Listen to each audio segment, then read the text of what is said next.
All right. My energy lately is more um, podcasty, but I am still writing.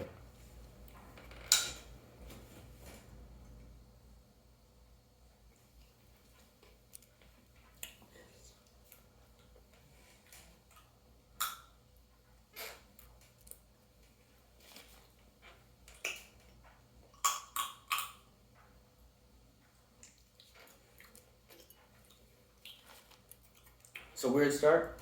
Um, before I started this, before I started, I was thinking through things like a subject, and then thinking about it from different perspectives. Um,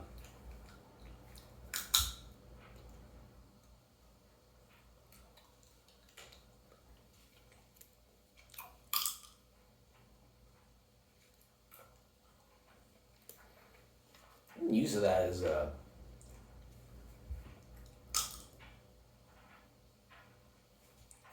well, you can see the many options there are for conceptual perspectives.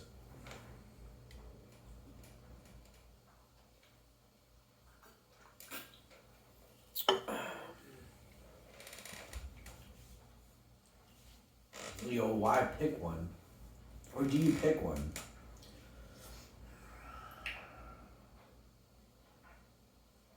I think sometimes I critique, well, a lot of times I critique religions, but I really should critique nihilism more. Uh, because I'm like a mechanistic view, or a, yeah, view that things are just like empty and that's all there is, or people say this view, they don't think there's anything like really underlying it that could be uh, undermining undermining of themselves, or their views on the world. But yeah, I mean, if you're distracted all the time, maybe it doesn't make a difference. But if that is your view,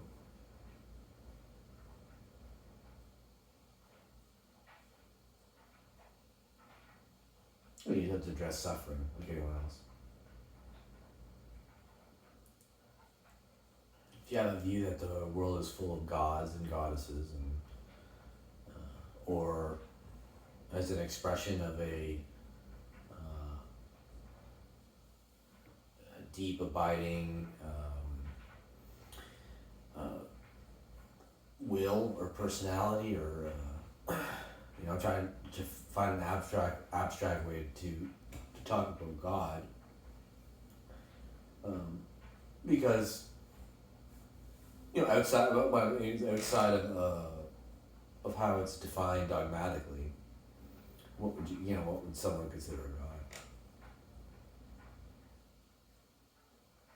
or like the God?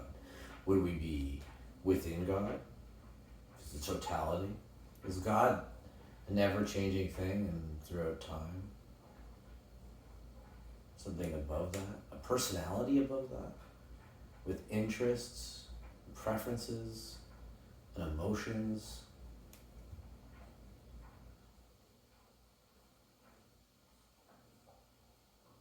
Does God speak to us? Is that through language? Is that through signs and symbols? Is that through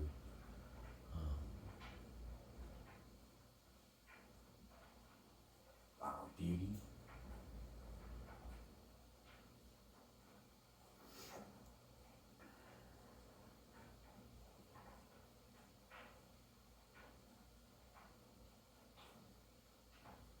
Could you define God in language?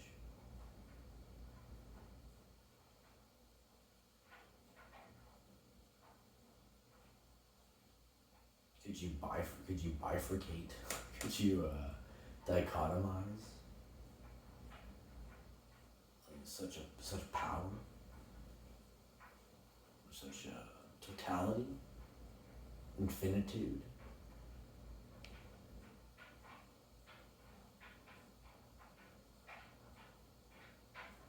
There's so many questions. Yeah, but then go to, am I capable of comprehending that? I would have to have a godlike brain.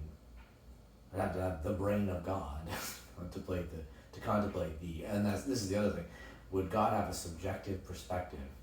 We see ourselves as having a subjective perspective, and we can project onto other things, and we do, and we project onto other humans or animals, even sometimes plants, or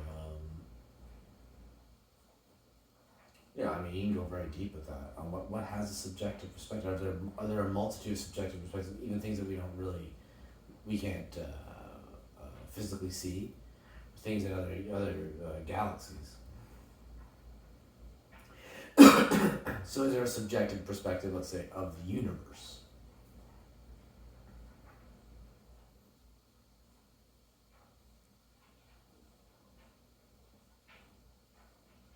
Project onto the universe's subjective perspective, and it's like, well, let's look at our subjective perspective before we even get into anything else.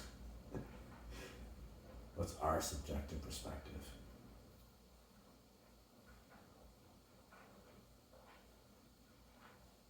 And I'm saying here our, assuming that that it would be the same, I guess, so that there's something that we could abstract from the observation of subjective perspective that we could equate to one another, and our capacity for language is predicated on that.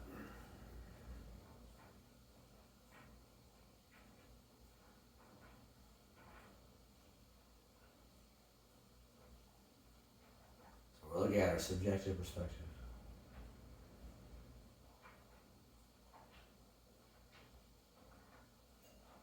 What it is to be a subject.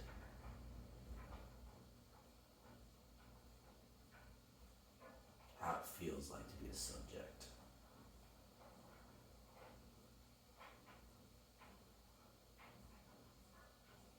It's limitless information. There's a subject in the body, feeling the movement of the body.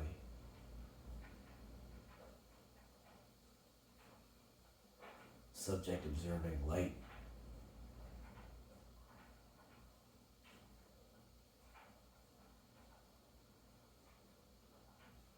Subject in movement.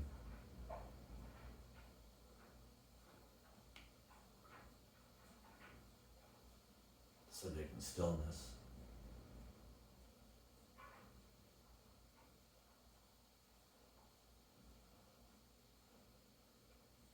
The perceived movement within stillness.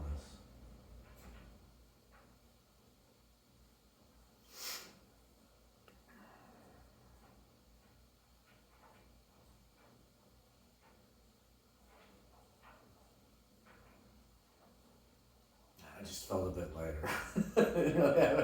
That wasn't.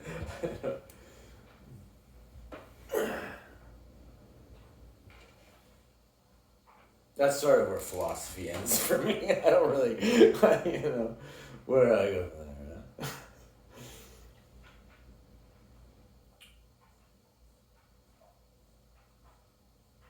there? Oh, sorry for the laundry in the background. So anyway,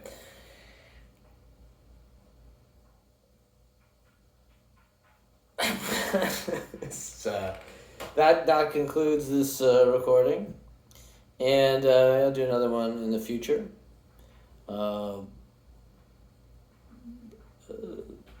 Maybe around the same length of time, or I'm not sure, but I like 10 minutes on these.